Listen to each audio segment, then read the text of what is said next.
Rare Music exclusive. I grew up like a savage.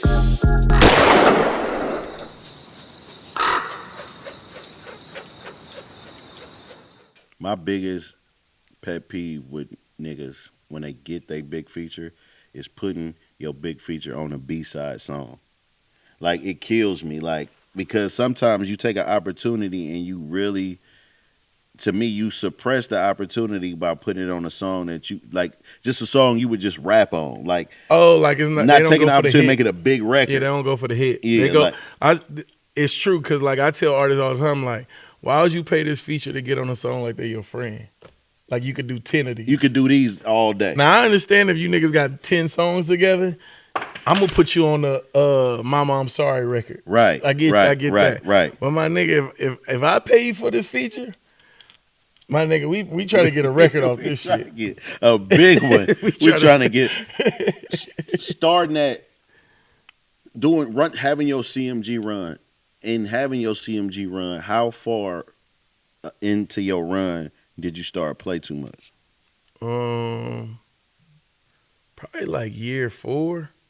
Okay. Cause I always treat this shit like school.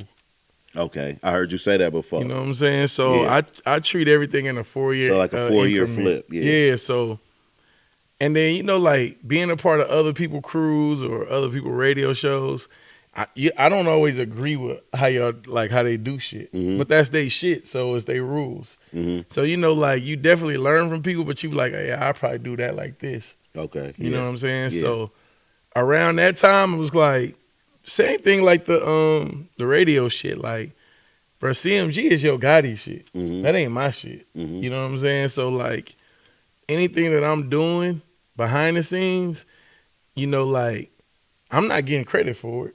You know what I'm saying? Like not even on the Gotti just hating or nothing like that. Like, bro, he doing interviews and he talking about what he need to talk about. Right. You know what I'm saying? That's just not how it go.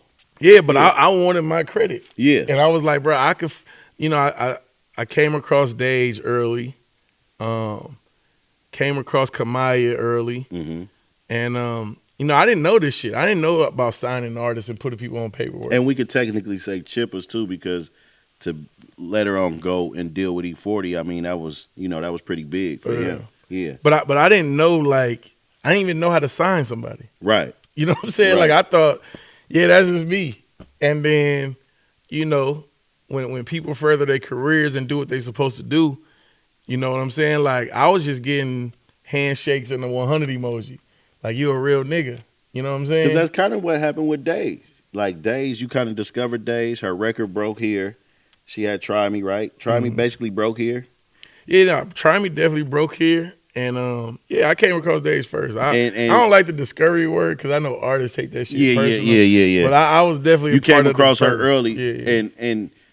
and you actually had a situation, because I remember you telling the story, is like you walked in somewhere and Gotti was talking to, like, you know, your artist gone.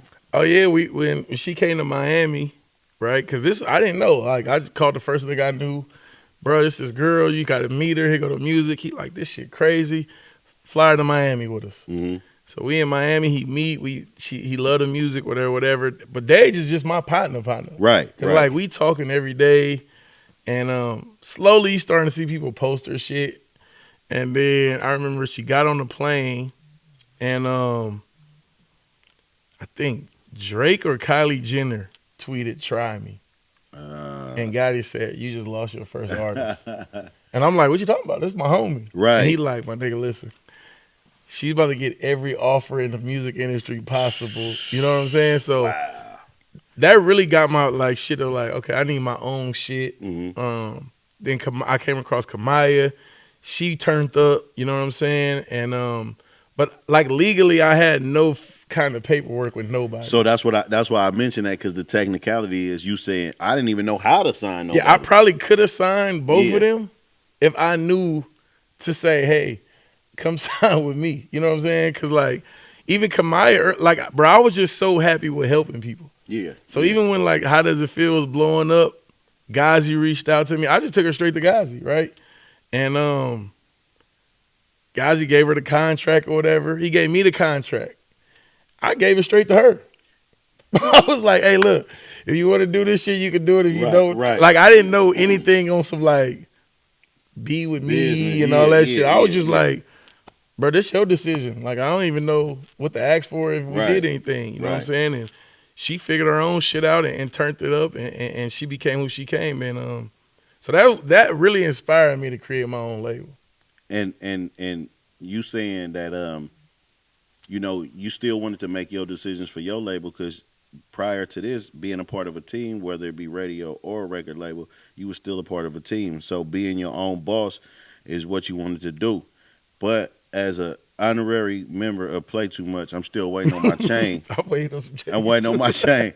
I'm waiting on my chain. I don't like to. So I'm on your label. I don't like the way you do shit either. So I gotta say, you know what I'm saying? Since Dame take too motherfucking long, man. I do. That's a pet peeve of myself too. But you're not the only one. It's a lot of great motherfuckers who take too long. You know what I'm saying? I Like, definitely take too long for a lot of shit. So Dame take too long. But you can't rush perfection. I mean, you know, but we do live in the microwave era. So Yeah. that's the only reason why it would be considered taking long is because of the era. It's not because you actually take for error. You gotta think sometimes them albums, them niggas used to record take a year and a half. Yeah. You know what I'm saying? I'm like a perfectionist, and I think like all the shit that I do is it don't deserve little boy shit. Yeah.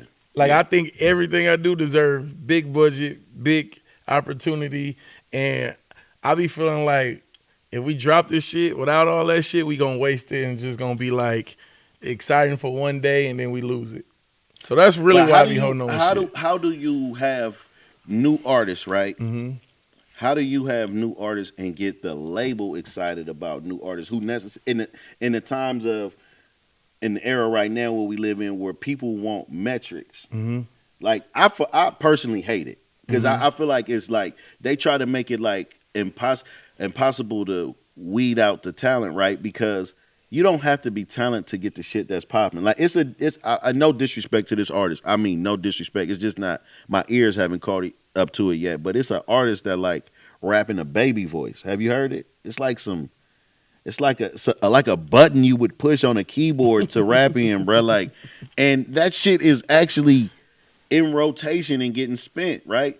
So my point is saying that I'm not saying that person is not talented, but what I'm saying is you have very talented artists. Mhm. You know how to pick them. How do you get the label excited? For instance, like a Murdock or a Paris, right? They superb talent, but how do you walk in? And we're gonna get to that because you was on Motown first. Yeah. But how do you walk that in there and just say like, these people it?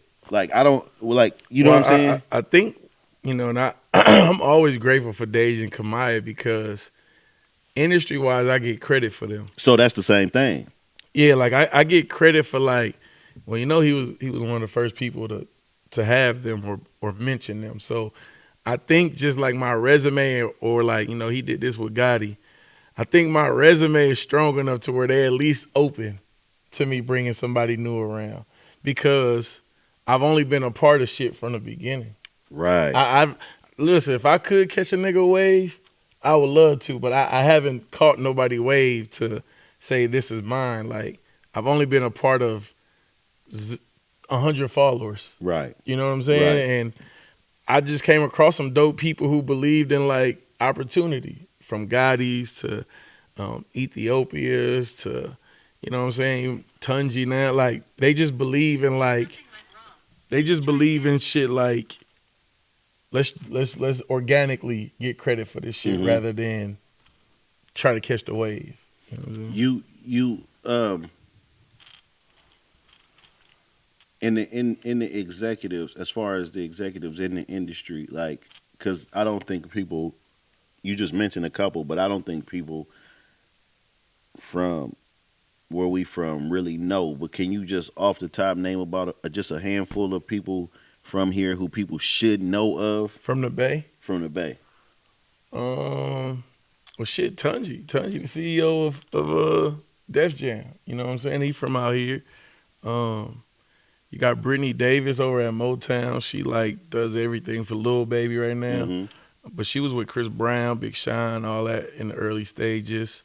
Who else? I mean, you got different managers. I think they say Doja Cat day to day is from San Jose. Like, it's a community of us. Is it like one of them like when you see them like in the other places? Is it like that feeling like yeah, like we do make moves because it look like we naked out here. Nah, I think it is, but I think it's not always going to be your popular people from here who actually doing this shit. Okay. You know what I'm saying? It might be somebody from San Jose. Okay. It might be somebody from Fremont. It might be somebody from, I don't know. You know what I'm saying? Yeah. Pittsburgh. Like, I think we got to realize, like, everybody ain't going to be, you know what I'm saying? Like, I was me before radio. Right. You know what I'm saying? Like, you're not going to find, I guess, what you would say, your popular person succeeding. So you might not look in their background and necessarily see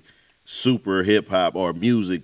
You might just see a regular person, like but they put their work in and they do fucking pub deals. Right. They do artist management. They might be marketing geniuses. Like I think we just got to get out of the whole shit of like even when it comes to artists, like we got this mentality like I didn't know you.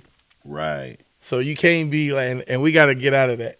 We don't know everybody. We don't, bro. You know what That's I'm saying? impossible. like, and if we look at the Bay Area as the spectrum of like 5 boroughs, you got to look at it more like that. Like as far as population, you can't look at it like, oh, nigga ain't from Richmond, nigga ain't from Oakland, nigga ain't from Frisco. I don't know you. Like, because like it's so big. Like, bro, as a kid, no lie, bro, I only knew about West Oakland and North Oakland. That's crazy. Because my dad was from Bushrod. Okay. So, bro, I didn't know nothing. Like, bro, I would get lost if I went to the East as a kid. That's crazy. You know what I'm saying? Yeah. But because, like, everything I went to from Jubilee West was in West Oakland. Camp Mendocino, we left from West Oakland. Right.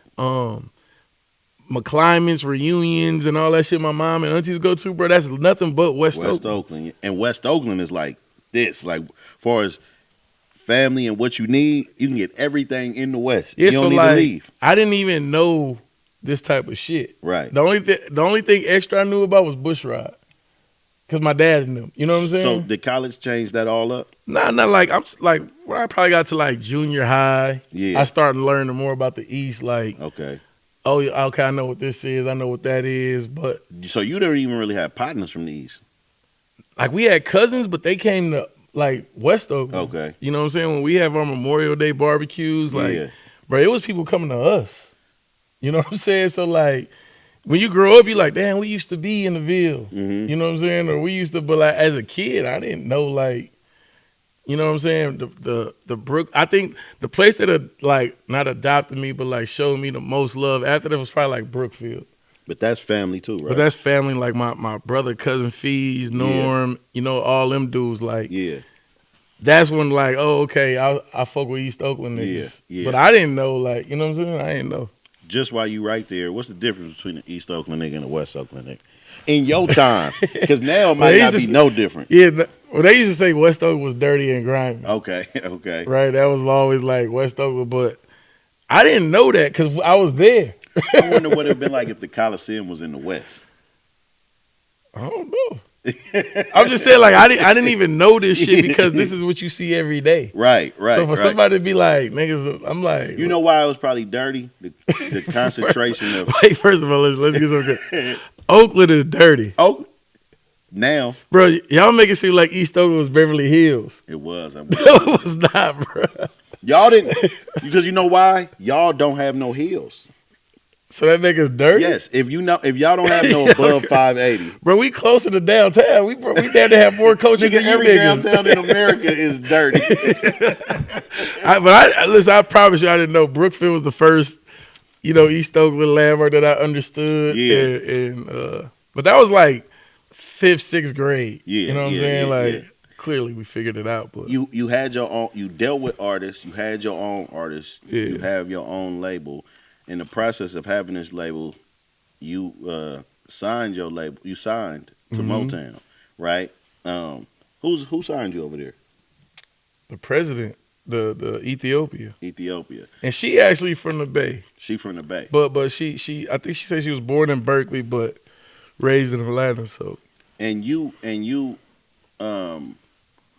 basically at this point you got off. It's kind of half and half because you the A&R that did those big things for CMG, but you also the person that discovered some huge artists that would have potentially if I you was had a part of. yeah, I don't want to keep saying discovered. Bro, you're gonna have Yeah. niggas in my DMs like, yeah, discover. You know, the subliminal yeah. posts start coming like, I put my cell phone. They and gonna all that say shit. motherfuckers say they made Yeah, days. make Okay, another make one. a new day. Yeah, Nah, look. I was just a part of this shit. But having you had the wherewithal to be a part of those situations, and you eventually got your own situation. Yeah. And what did you learn over there the most? Because as far as like being there, like what do you feel like you did wrong, and what do you feel like the miscommunication was with the label? One thing I learned was like actual business because being with Gotti, technically I wasn't supposed to know his business. As an A&R. Like technically I was unofficially his A&R. Right. You know what I'm saying? Right. And so I didn't know like how to get producer agreements, do the credits, why you can't do that. I didn't know none of that. You know what I'm saying? And it could be like he sheltered me from it, or it could be like it just wasn't my fucking business to know. And so by the time I got over there, I learned like, oh, this is what the producer agreement is. Oh, you supposed to negotiate this many points. I learned the business. You know what I'm saying? And like, not to skip the story, but like the day I got let go, Gotti told me like they fucked up. And, you know, I ain't trying to hear it. I'm like, nah, nigga, they just fired me. Right. Fuck them. Right. And he like, nah, bro, they gave you the knowledge. He like, bro, you about to flip this knowledge into so much more. You know what I'm saying? Like, now you can sit at the table with me Right. and have this conversation. Right. Now I could like talk to you about some shit because it's your business now. So you learning this shit on the fly though. Yeah, like I mean, So like first things first, right? Mhm. You get signed, whatever. You getting ready to start working on music. mm-hmm. Your first situation, if you can remember what you ran into, was it a producer agreement, like where you had to go to somebody else in the office and say, "How do I even do this?" Yeah, like so Ethiopia knew that I was fresh. Okay. So I don't think she had like the expectations of nigga, you gotta do this. But you know, we all started at the same time. My boy Jay Brown, and then this young lady named Lindsay from she came from publishing. So she was kind of familiar with a lot of shit of like, this is how you supposed to handle this. So she definitely walked me through a lot of shit. Ethiopia would give me some advice. Jay Brown was already like in Interscope. Like he was like on junior level shit. Mm-hmm. So we both like got our first like A&R. So he was doing all like the grunt work for other A&Rs. Okay. So like he always was prepared and like, nah, bro, we do it like this, we do it like that. So I don't know. I think maybe my first thing was like negotiating, signing Vezzo, Wear Vezzo. Okay. I think that was like, cause I didn't know. I'm like, bro, how much you want? Yo, Ethiopia, he want this. And you know what I'm saying? Ethiopia like, nigga, did you look up the stats and shit yet? And I'm like, oh, hold on. And how many albums you want to do? Like, Right. Vezzo and them probably could have said anything to me. Right. You know what I'm saying? I didn't know. So I technically learned how to negotiate. My first ever deal was Wear Vezzo. Why Vezzo though? So, you know, Detroit and the Bay is like cousins. You know what I'm saying? So I already knew about the Dejes, the Vez, the Peasies, Doughboys, Pablo, all them dudes, right? Babyface Ray, shit like that. But when I went to Motown, I just think of regular common sense shit. Motown is a Detroit record label. So when I went over there, I was like, hey, why we don't got no rappers from Detroit, right? Makes sense. And not even to like offend her, Ethiopia or nothing, but they just didn't know. Yeah. You know what I'm saying? They Yeah. like, what you mean? Like, you know, bitch. I'm like, no, it's some like street niggas from Detroit who like they next. So one thing that I seen on Instagram, Vezzo was about to come home from jail. Okay. And I was like, what better promo than a nigga coming home from jail who already known and he signed to a big major deal. So, you know, to me, Vezzo still reminded me of like Meek Mill, Nipsey at the time, Gotti. Like he just reminded me of like a boss. He ain't just a rapper. So, man, Ethiopia was like, I think that makes sense. And Yeah, I went and signed Vezzo out of the halfway house, I think. Damn. But my plan was like, I'm gonna get Vezzo. We go get Peasy. Like I was like, Vezzo gonna open the door up so we could get the whole Detroit back on Motown. Thinking like, where else would you go? It's like how the Bay Area treat Empire. Like, right. nigga, you Motown. Like Right. that was my thing. So what was the single he dropped? Was it Balance? that was later, but his first one was Both Sides. Both Things Sides. They told me. Yeah. So like in that situation, do you get him the deal? So do you work on his project with him? Yeah. I worked on like the first mixtape, which was probably like more industry wide, like industry type beats, because I just felt like Vezzo was still bigger than Detroit.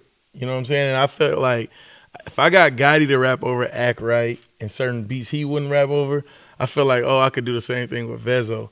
But one thing I give Vezzo credit for, like, he knew his sound. Yeah. You know what I'm saying? But he will always try. Yeah. So, like, when he said, yo, Big Sean want to do a record with me, I'm thinking, like, nigga, Act Right. Right. I'm about to do it again. Right. You know what I'm saying? So, I don't think the record connected. But I like that song. I think it was still a dope record. I you know, like this Vez song. probably be like, nigga, that wasn't my favorite record. I've heard him. Look, that's the cold part about it. I was a little disappointed when I heard him say that he didn't like it. 'Cause Yeah. I'm talking about I still listen to it. Yeah, but I think he knew though, like, bro, I gotta be of the sound. Like this, like he believed Did in that his song city. sound not Detroit to you? It probably was a little more West Coastish. Okay. A little bit more West Coast. Okay. Because I was just thinking grand. Okay. You know, and I was trying to get him to think like, Who produced it? my dude Dupree out in LA, he actually produced my shit Feelings too. Okay. But he did Walkthrough for Problem and Rich Homie back then too. Shout but, out to him.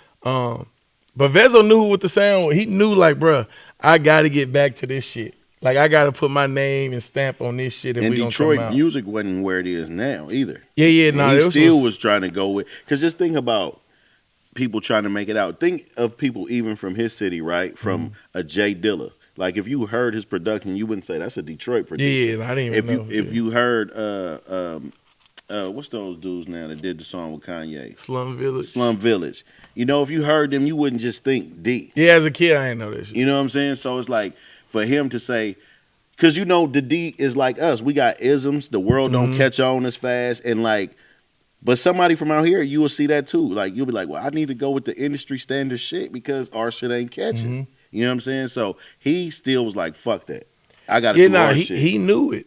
You know what I'm saying? He was like, bro, listen, like I'm who I am before a reason. Right. You know what I'm saying? Like let me get to it. And I kind of like fell back, not from helping him with his projects, but like trying to get him to try new shit. Yeah. I fell back from it. And I So- let him kind of like run it. Because I heard him say it didn't work and it was no bad blood, and he just got up out of there because he was gone before you. Nah, he left right. So look, when we got let go, I called him. I said, hey, bro, they let me go. Yeah. And I think, you know, Vez a loyal dude, so I think Vez was like, what you mean? Like, I'm going too then. Yeah, he wasn't feeling it. Yeah. And I'm like, well, nah, bro, you probably should try to like, you know what I'm saying? Like, because he got family. So I'm like, bro, try to figure it out. Because we was already kind of like, for Vezzo, we was kind of clashing with the label because like, he started going into like Vezzo mode, meaning like, what's the record with him and How I'm Coming? How It's Coming? What is the record? How I'm Coming? I think it is How I'm Coming. And he did that shit on his own. Like he went against the grain on that one, Okay. right? And then it took off. Then G Herbo jumped on, and you know he got to talking shit. Like, look, this is what I've been trying to tell y'all, boom, Right. boom. And I think they just still wasn't caught up to it. Like they still was on some like a lot of labels is like this. Like, nah, we gotta do it like this. We gotta do it like that. You need 6 weeks. Stay on blue. I'm just trying to stay racked up like you. Put an 8 in a 1 and do magic. Tryna stretch hair on like elastic. Eco-friendly drug dealer, I don't waste no plastic. Use all 4 corners of that baggie. All I ever wanted was a bankroll. So I pull up on Champ before the bank close. Say no to stank hoes and stank clothes. No paramedic pimpin', nigga, we don't save hoes. Yeah, rest in peace to Lil